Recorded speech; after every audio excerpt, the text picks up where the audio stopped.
Eu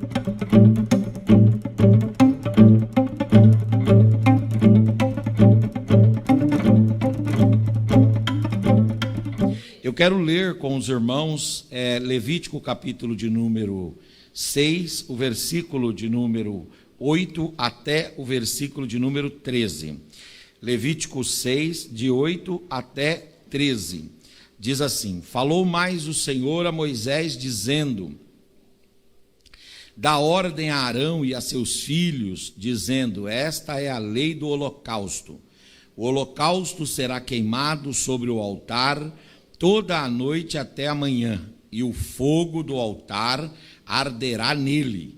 Versículo 10. E o sacerdote vestirá a sua veste de linho, e vestirá as calças de linho sobre a sua carne, e levantará a cinza quando o fogo houver consumido o holocausto sobre o altar, e o porá junto ao altar. Depois despirá as suas vestes e vestirá outras vestes, e levará a cinza fora do arraial para um lugar limpo. O fogo, pois, sobre o altar arderá nele, não se apagará, mas o sacerdote acenderá nele lenha cada manhã, e sobre ele porá em ordem o holocausto e o sacrifício, e sobre ele queimará também a gordura das ofertas pacíficas. O fogo arderá continuamente sobre o altar e não se apagará. Amém e amém. Esse texto aqui de Levítico, capítulo de número 6, é o texto que fala sobre a lei do holocausto. Então, eu sei que aqui os irmãos todos são conhecedores da Bíblia, mas só a título de trazer a memória dos irmãos. Deus manda Moisés fazer o tabernáculo. O tabernáculo, ele tem o lado exterior e o lado interior. No lado exterior, na parte externa, nós temos lá a pia de bronze e o altar do holocausto, isto do lado exterior. Do lado interior, nós temos uma divisão, que é o lugar santo e o lugar santíssimo. No lugar santo tem o candelabro, o incensário e a mesa dos pães da proposição. E no lugar santíssimo, a arca do concerto. Do lado de fora, no lugar externo, na área externa, existia ali o altar do holocausto. O que era esse altar do holocausto? Era uma peça feita de bronze batido, e essa peça, ela era grande o suficiente, pensem num caixote virado para cima, com a boca para cima, e era suficiente para colocar dentro dele um novilho, colocar dentro dele um carneiro, colocar dentro dele um cordeiro, um caprino. Você podia degolar o caprino e, com a ajuda de alguém, virar esse caprino dentro do altar.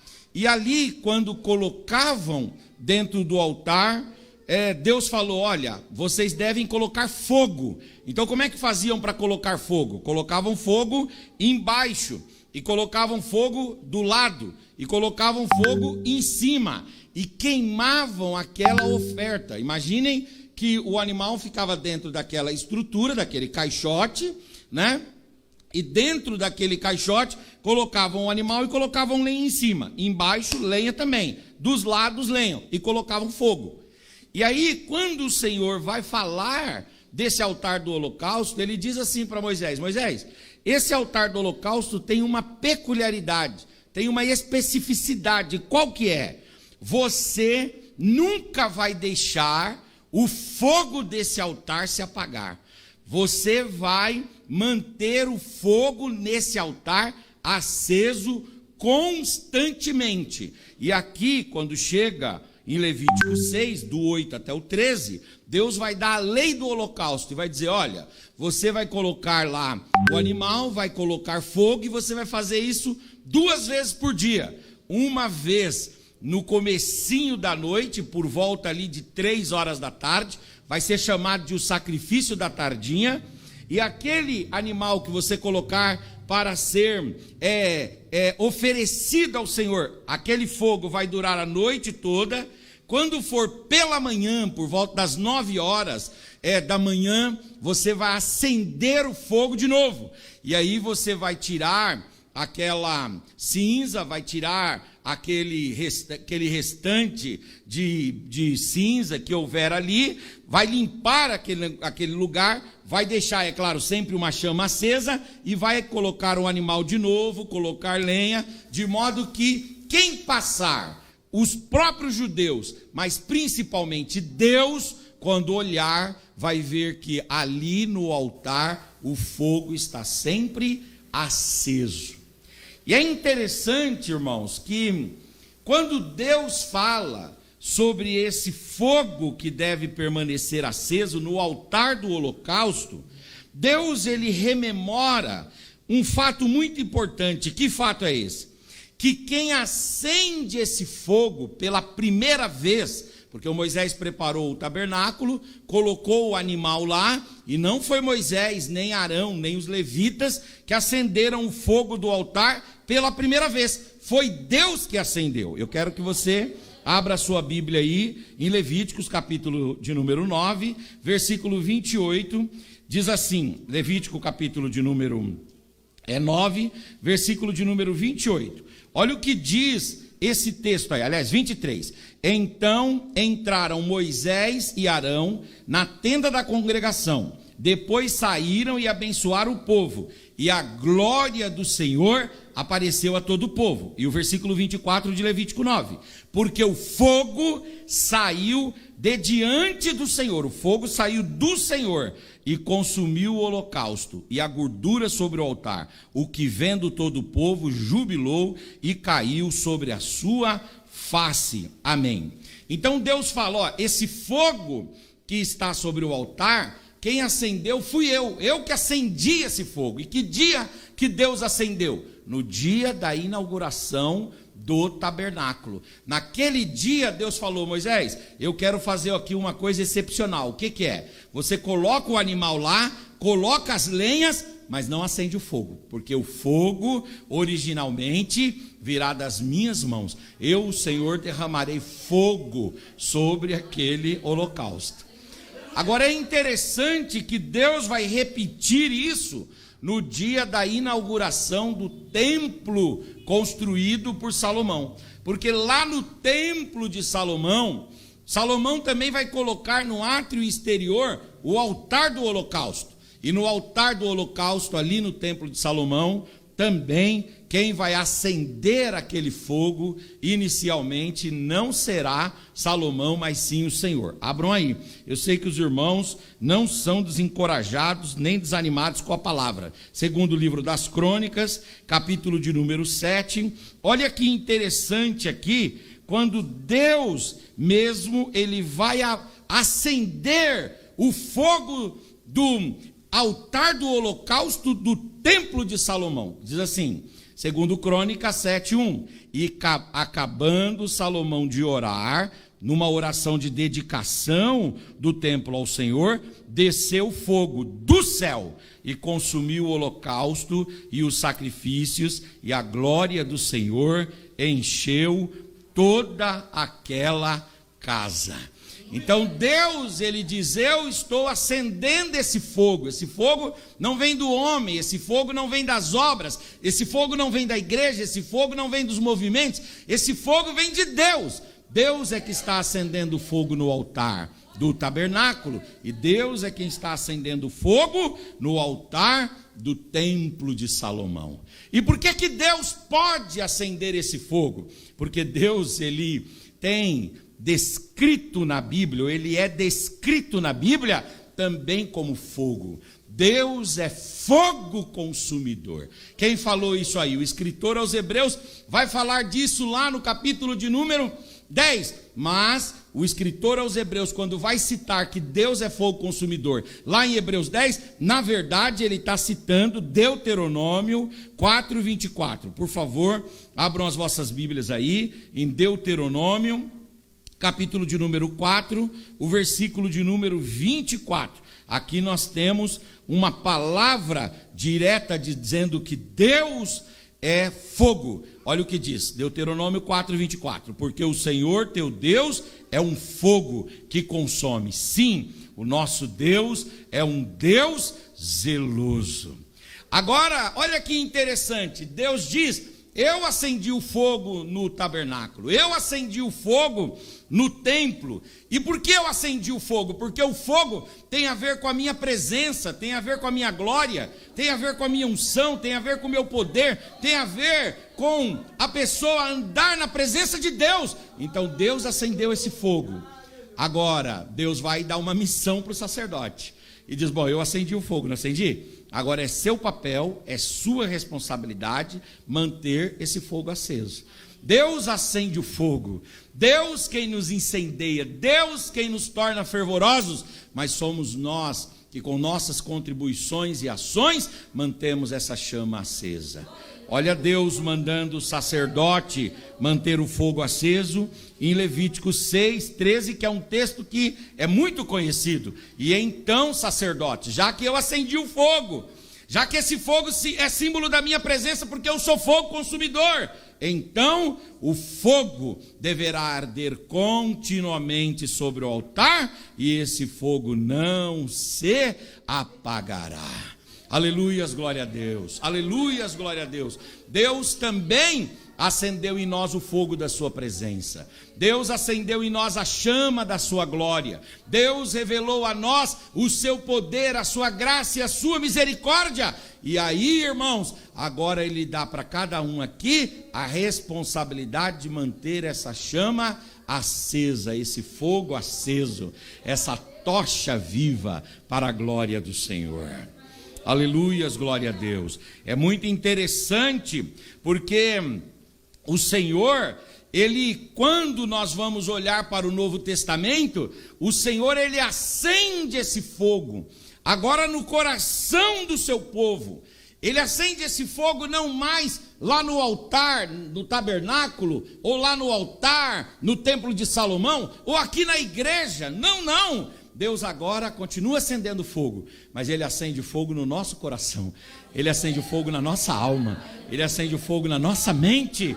E aí eu quero ler com os irmãos Lucas, capítulo de número 24, versículo de número 32. Lucas 24 e 32, aqui fala de Deus através da sua palavra acendendo o fogo. Quando o Senhor Jesus anda com os 2 discípulos no caminho de Emaús, os discípulos, depois que Jesus se ausenta deles, os discípulos conversando um com o outro, eles vão dizer o que está aqui, em Lucas 24, 32, e disseram um para o outro. É Ele mesmo, é o Senhor que fala conosco, é a presença do Senhor entre nós, é a glória do Senhor entre nós, é a visitação do Senhor, do Cristo ressurreto, do representante da Trindade, do Deus Todo-Poderoso, é de fato e de verdade Deus entre nós. E disseram um para com o outro: porventura não ardia em nós o nosso coração, quando pelo caminho Ele falava e nos abria a exposição das Escrituras sagradas? Aleluias, glória a Deus. Do mesmo jeito que Deus acendeu um fogo lá no altar, no tabernáculo, no altar, no templo, do mesmo jeito que Deus fez-se conhecido como um Deus que é fogo consumidor e zeloso, e que a sua presença traz esse fervor, esse ardor, aleluia, esse aquecimento, esse vigor, essa vivacidade, do mesmo jeito que aconteceu lá no Antigo Testamento, Jesus faz da mesma forma agora, mas Ele não acende mais fogo no templo, no tabernáculo. O Senhor não tem compromisso com templos feitos por mãos de homens. O Senhor tem compromisso com homens que foram feitos pelas mãos dEle e que são agora visitados pela chama da graça, do poder e da presença do Espírito Santo. Aleluias, glória a Deus. É muito interessante, irmãos, aleluias, que o Senhor faz agora uma chama arder no nosso coração, através da sua palavra. Olha que interessante o Salmo 45:1. Olha que interessante quando o salmista, no Salmo 45:1, fala uma coisa aqui muito legal. Ele diz assim: o meu coração ferve com palavras boas, Eu falo do que tenho feito no tocante ao Senhor. A minha língua é a pena de um destro escritor.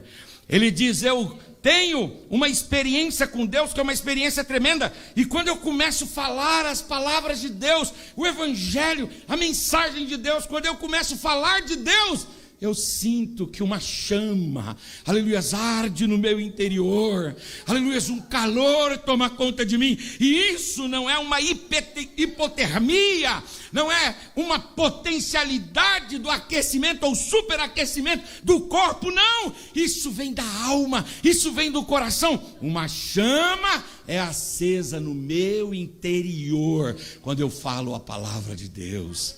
Deus, irmãos, Ele acende essa chama poderosa em nossa vida. E já que Deus acende essa chama poderosa agora em nossa vida, nós precisamos manter essa chama acesa também. Aqui eu estou falando para uma igreja que foi salva.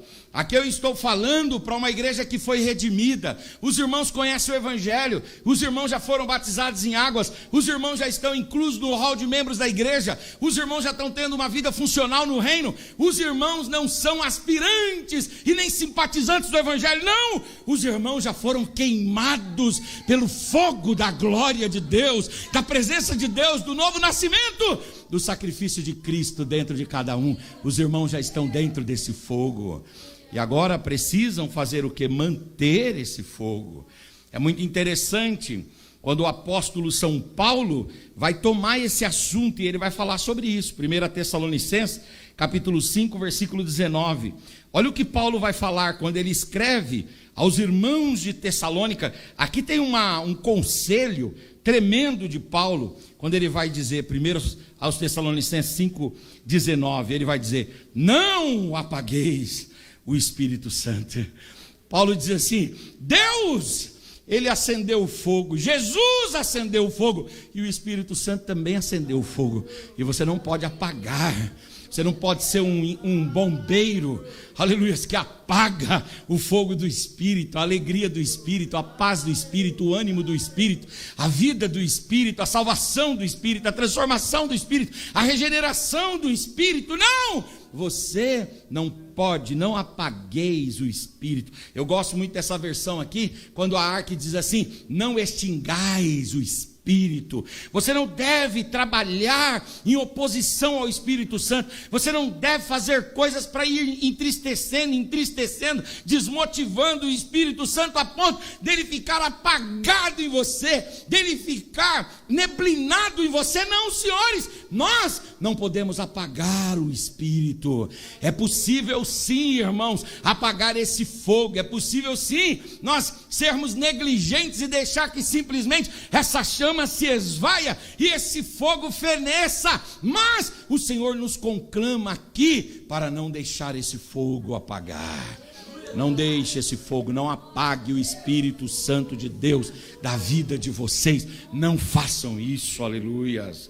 É interessante que Paulo vai trabalhar isso em Romanos. Olha só, Romanos 12, 11. Paulo vai trabalhar esse mesmo assunto aqui também como uma orientação para nós. Romanos 12, 11, Paulo vai dizer: não sejais vagarosos no cuidado, sede antes fervorosos no Espírito, servindo sempre a Deus. Aleluia, não sejam vagarosos. Tem irmão que é letárgico, tem irmão que é retardatário no desenvolvimento espiritual, tem irmão que deixa a vida passar, e Deus está promovendo tanta coisa, mas ele vai deixando as cinzas do tempo, da frieza, as cinzas do pecado, as cinzas da mornidão espiritual tomar conta, e daqui a pouco ele apagou o espírito, ele já não é mais fervoroso. Mas chega de tempos em tempos que Deus promove um culto como esse aqui, e o Espírito Santo sopra nas labaredas, ele sopra, aleluia, nos tições dele, e aí ele reaviva o seu povo, anima o seu povo e alegra o seu povo. Aleluia. Olha que Paulo fala, que coisa bonita: não sejais vagarosos no cuidado. Não seja vagaroso. Outra coisa, sejam fervorosos no Espírito. Aleluia, glória a Deus. Fervoroso no Espírito. Fervoroso no espírito quer dizer tenha compromisso com Deus. Fervoroso no espírito quer dizer leia a palavra. Fervoroso no espírito quer dizer venha para a igreja não para ficar mexendo no celular, no WhatsApp. Venha para a igreja não para ficar conectado nas redes sociais. Pelo amor de Deus, se desligue pelo menos nesta hora. Não seja vagaroso, antes seja fervoroso. Faz a coisa com a alma, faz a coisa com a mente, faz a coisa com o coração, faz a coisa com interesse de ser. Entregue tudo que você tem, porque o Senhor estará visitando você com a sua glória, com a sua unção, com o seu poder e com a sua virtude. Uramacandaramahai. É muito difícil, uma amizade fria, ela não perdura.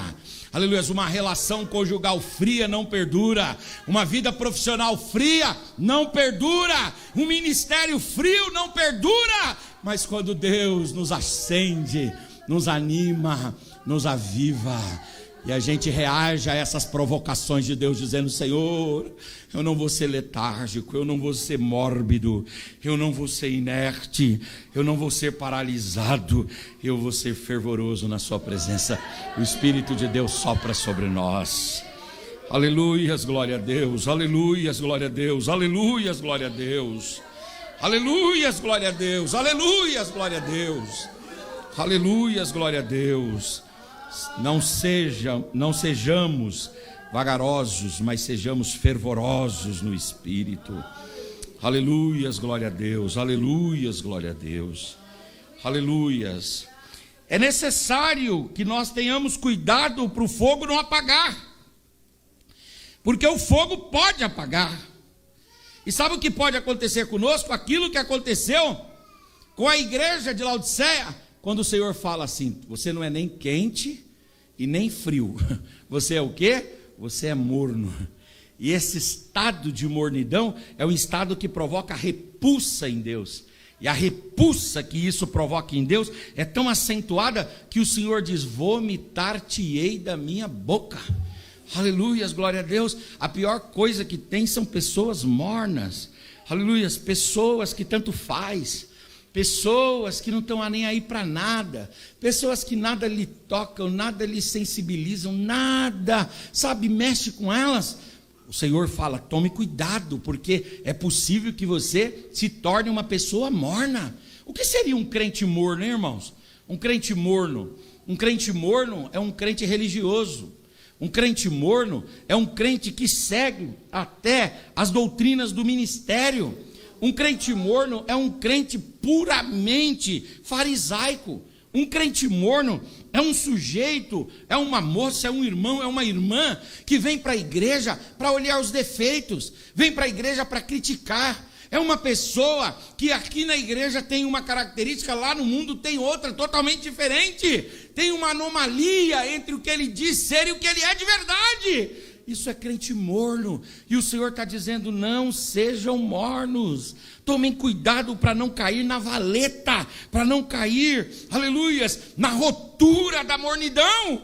Agora também nós devemos tomar cuidado, que é possível nós deixarmos o fogo apagar, primeiro pela mornidão, depois pelo arrefecimento, pelo esfriamento. O que diz mesmo Mateus capítulo 24, versículo 12? Diz assim: por aumentar a iniquidade, o amor de muitos se esfriará.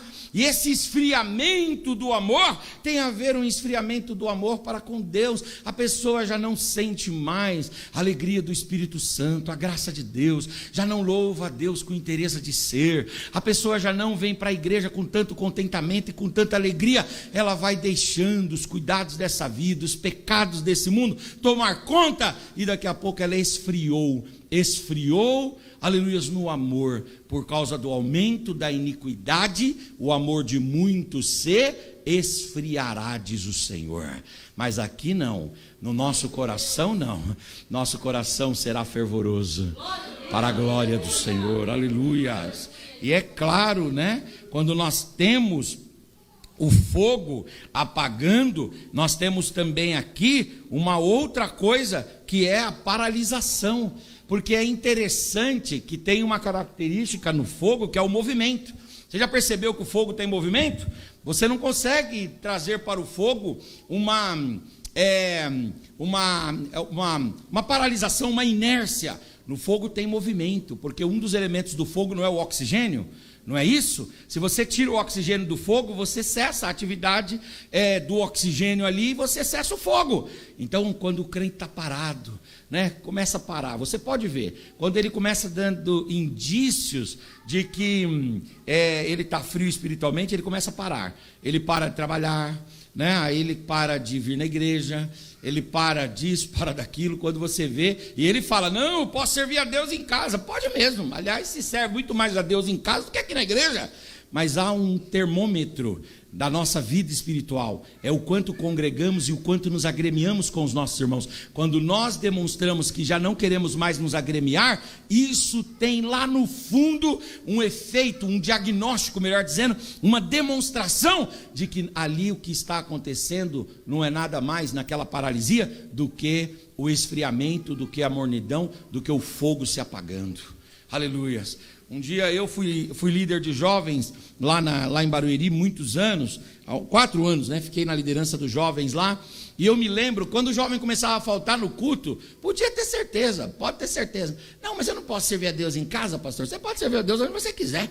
Aliás, você vai servir o menor tempo que você vai servir a Deus é dentro da igreja. Você deve servir em qualquer outro lugar. Mas isso daí é um diagnóstico. E era interessante, porque ele parava de vir na igreja, daqui a pouco ele parava de vir nos ensaios, daqui a pouco ele parava de cantar, daqui a pouco ele parava de ler a palavra, daqui a pouco ele parava de orar, daqui a pouco você encontrava, ele estava lá numa situação de vale espiritual tremendo, numa depressão espiritual. Aí tinha que fazer um trabalho para que ele pudesse reacender de novo e retornar ao caminho. E essa deve ser sempre uma conduta nossa, da liderança. Nós devemos sempre estar prontos a animar os irmãos e ajudá-los nesse processo de reconstrução e de revitalização. Nós precisamos ajudá-los nesse processo, mas é uma evidência muito clara quando o indivíduo começa a parar, a paralisação, aleluias, a cessação da atividade, a inércia, a paralisia, demonstra que nós estamos sim, né, nesse processo de esfriamento espiritual. O fogo se apaga não apenas porque nos tornamos mornos ou frios ou paralisados, mas o fogo se apaga também quando nós, aleluia, deixamos de alimentá-lo. O fogo precisa de alimento. Aqui em Barueri nós tivemos um acidente ali no Califórnia, com umas empresas químicas ali que faziam combustíveis, e aqueles combustíveis alimentaram o fogo até o fogo destruir galpões inteiros. Nós tivemos um incêndio esse ano lá no centro de Barueri, que foi um incêndio de grande repercussão, vocês sabem disso, e lá uma das coisas que mais trouxe uma deterioração para toda a estrutura foram os muitos combustíveis que o fogo tinha ali, em plástico, em papelão, em material, entende? Se você coloca, lembra daquele evento que aconteceu lá em Beirute, no Líbano, que foi um momento lá que houve uma explosão e o fogo tomou aquele lugar por quê? Porque tinha muito combustível, muito alimento, o fogo tinha muito com o que se embasar, se basear. Logo, o contrário é verdadeiro. Se nós vamos tirando do fogo, de perto do fogo, aquilo que pode lhe alimentar, nós vamos arrefecendo, e daqui a pouco o fogo não tem mais alimento, não tem mais combustível, não tem mais o que gastar e ele se esvai. Para você manter a chama acesa, você precisa fazer alguma coisa, mas para deixar apagar, não precisa fazer nada, desde que você tire as coisas de perto. Não é assim? Agora eu sou advogado, mas eu sou da área da cozinha, da comida. Fui criado dentro de padaria. E eu sempre oriento meus filhos, quando pega fogo na frigideira, o que fazer? O que você faz? Pegou fogo na frigideira, joga água. Não joga água não, pelo amor de Deus. Nunca façam isso. É simples, você precisa ir lá e pegar uma tampa, né? E abafar. E quando você abafa, o que você faz? Você tira o oxigênio dali. Tirou o oxigênio, aquele fogo vai apagar instantaneamente e vai resolver o problema. É assim. Se a panela pegar fogo lá, na panela de pressão, né? A vida doméstica nos sugere isso. Pegar fogo na panela de pressão lá, uma pressão muito grande. O que você faz? sem desespero. Você tira a panela do fogo, desliga o fogo e tira a panela do fogo e deixa ela ali do ladinho. Daqui a pouco aquele vapor, tudo aquilo vai esvaindo, e quando você vê, você abre aquela panela e daqui a pouco está frita, tudo bem. Você precisa tirar o alimento do fogo e o fogo se destrói. Da mesma forma, a presença de Deus, a graça de Deus, a graça do Espírito Santo, quando nós, aleluias, não mais alimentamos o Espírito, aleluias, quando nós não mais alimentamos a presença de Deus, o fogo vai deixando de existir. E aí eu pergunto para os irmãos, quais são os alimentos, aleluia, quais são os combustíveis, o que é que mais fortalece esse fogo de Deus na nossa vida? Nós sabemos a resposta. Eu queria dar aqui pelo menos 4. Primeiro é a palavra de Deus. Aleluia, nós lemos aqui quando o Senhor falou com os discípulos de Emaús, eles disseram assim: o nosso coração ardia enquanto o Senhor nos falava as Escrituras. Aleluia, existem muitos fogos estranhos por aí. Existe fogo do movimento, existe fogo do milagre falso, existe fogo do pseudo milagre, existe fogo do milagre mentiroso, inventado, existe fogo dos falsos profetas, mas existe o fogo da palavra de Deus. Aleluia, Jeremias 23 fala isso: a tua palavra é fogo, Senhor. Aleluia, quando a palavra de Deus vem, irmãos, ela vai purificando a nossa vida, vai limpando a nossa vida. Crentes que estão longe da palavra, nós que estamos longe da palavra, ou quando estamos longe da palavra, nós nos esfriamos, porque a palavra é combustível para a nossa vida espiritual. Quantos têm a Bíblia? E levante a Bíblia bem alto. Pastor, não tem a Bíblia? Levanta a Bíblia no celular, você está com a YouVersion aí, levanta o celular bem alto, assim ó, faz assim ó, e diga assim: eu não vou me afastar desse combustível espiritual. Aleluia, não se afaste desse combustível espiritual, porque esse combustível aqui vai te dar vida, vai te dar vigor e vai te dar energia. Aleluia, glória a Deus. Agora nós também temos um outro item que é fundamental, que é a oração. Não existe crente fervoroso que não ora, não existe. Tem gente que quer viver uma vida espiritual sem oração, como se tudo que os pais da igreja ou os heróis da igreja fizeram ao orar, aquilo não deva ser levado em consideração, deva ser ignorado. Não, senhores, se nós estamos aqui, é porque estamos assentados sobre os ombros dos gigantes, e gigantes sobretudo na oração. Que o Espírito de Deus nos inspire a orar. Aleluia, que Deus te leve à oração. Aquilo que o Charles Haddon Spurgeon diz: ah, pastor, eu não tenho vontade de orar. Ele diz: ora até você ter vontade. Ora até você ter vontade. Vai orando, fala: Senhor, me dá vontade de orar, me dá vontade de orar, me dá vontade de orar. Tem irmão que diz: pastor, quando eu oro eu durmo. Durma, babe, depois você acorda e continua orando, e continua orando, e continua orando. Mas ora, aleluia. É do Spurgeon também a palavra que diz: nós não precisamos orar mais do que 10 minutos, mas nós não podemos ficar 10 minutos sem orar. Então a gente precisa ter uma vida de oração, orar e sem cessar. Vejam, irmãos, que isso é tão importante, que o Senhor Jesus não ignorou a oração. Ele não ignorou. O Senhor Jesus levava ao conhecimento de Deus todas as suas angústias, todas as suas agonias, todas as suas aflições, sempre em oração. Um crente que ora, irmãos, ele é fervoroso. Um crente que ora é cheio do poder de Deus, da graça de Deus e da unção de Deus.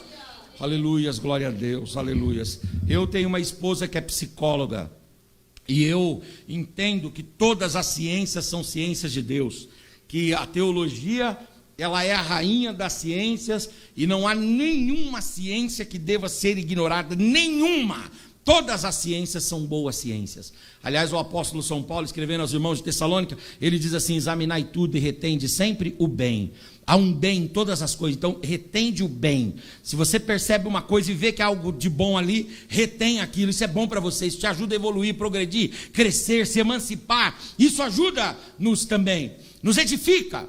Agora, eu acho que muitos dos irmãos que têm procurado consultórios terapêuticos, né, de terapia, na área da psicologia, isso tem a ver também com a falta que nós temos tido da prática da oração. Porque o que o psicólogo faz no divã? Ele te ouve. Então você prefere falar a ele do que falar a Deus. Eu não estou dizendo que você não deva falar para ele, você fala para ele, mas não fale para ele algo que você nunca disse para Deus. Um crente pode fazer terapia? Deve. Quando for diagnosticado com problema, deve fazer terapia. Mas nada que ele dirá no divã não deve antes ter sido dito para Deus. Para Deus e para Deus. A gente às vezes bate na porta de muitos amigos, mas nada do que a gente pede aos amigos nós não devemos pedir primeiro a Deus. Aleluia, nós ligamos para muitas pessoas, mas antes de pegar o nosso telefone e teclar qualquer número, nós devemos discar o número do céu. Como é que liga para o céu? É só dobrar o joelho. É só, se não tem condições de dobrar o joelho, feche seus olhos. Se não tem condições de fechar os seus olhos, fica com o olho aberto, mas liga o seu espírito ao Espírito de Deus. Aleluia, e faça ali, aleluia, aquilo que a palavra de Deus diz: orem sem cessar. Aleluia, glória a Deus. Outra coisa, nós devemos celebrar ao Senhor. Há uma vitalidade quando nós cantamos. Aleluia, você já percebeu como é bom você cantar? É uma delícia cantar, sim ou não? Quando nós cantamos, nós aquecemos a nossa alma, nós aquecemos o nosso coração. Nós não aquecemos apenas as cordas vocais e não elevamos apenas a temperatura do nosso corpo. Quando nós cantamos, aleluia, a música toca a nossa alma. O louvor toca a nossa alma. Aliás, alguém conceituou música uma vez como o que é música, e ele diz: a música não é nada mais, nada menos do que as vibrações da alma. E quanto mais você canta, mais essa alma vibra. E quanto mais há essa quebra da inércia, maior é o seu fervor, maior é o seu ânimo.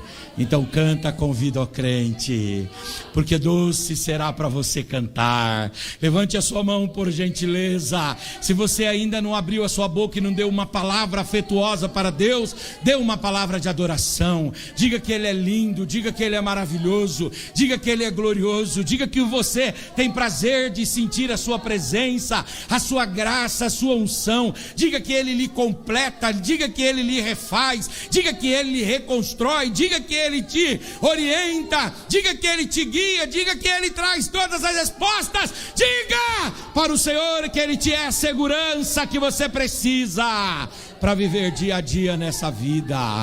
Só o Senhor e só o Senhor toda a glória.